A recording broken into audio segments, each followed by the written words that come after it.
So I just wanted to do a short video because I've had some really exciting news. Something that's always been a dream and a goal of mine, and I've just signed a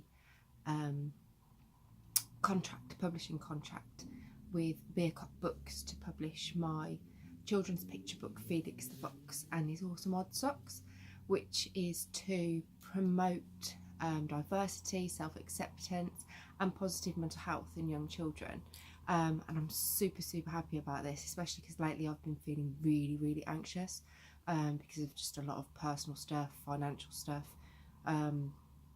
stress of a lot of stuff. So this has been a really good thing for me and a really positive thing, 'cause it's something that I've always wanted to do, so I'm really excited about that, so I'll keep you all updated. And I just kind of wanted to touch on that as well, because obviously I've just published my book In Bloom Not Broken, which is the story of my life, of my journey through mental illness, which I basically wrote to try and offer hope to other people that things can get better, even if that seems completely impossible. So I just wanted to touch on this because a lot of people say, oh, I'd love to write a book, but I wouldn't know where to start. A lot of people have said that to me recently. Or, you know, I wouldn't be able to do it. And I just wanted to make this video to say you can do it. You can. I didn't think that I'd be able to write my story, my own memories of things, obviously with it, a lot of it being mental health related, were very fragmented, very disjointed, and I really didn't think that I'd be able to write a book that made sense, or that was in some kind of order, you know, that would make a book. But I just started writing, and once I started writing, I just really got into it, and before I knew it, I'd written 85,000 words, and there was my story.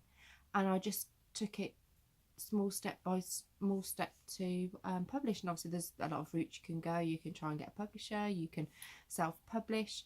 For me, I wanted to try the publishing route the publishing route first, but I didn't want it to be either of them to be a book just for book's sake. I'm not interested in the money that I make off them, because for me these books are personal, and it's about tying it in with the mental health awareness work that I already do, putting a positive message out there, and just showing people that it's okay to feel certain feelings, it's okay to struggle with mental illness, and that things can get better. That's what it's about to me, and I just wanted to get these books into as many hands as possible. I'm not interested in the money. So for me, going with small publishers that I have done was quite important, because I didn't just want it to be a book. I wanted to feel something a bit more than that, if you know what I mean. And small publishers, it's kind of a bit more personal. So that's the route I took, but you can do whatever you want with it. But I just want to say that it is possible. Am I a writer? No, I'm not a writer. I've always liked writing right from a young age. I wrote a lot of poetry. I think I've still got a poem somewhere about cats. I think there's one about tortoises somewhere. And as a young kid, I used to go into the library and go straight to the poetry sections, but I wanted the biggest, thickest books possible. And so I've always liked writing. It's been a way for me to cope.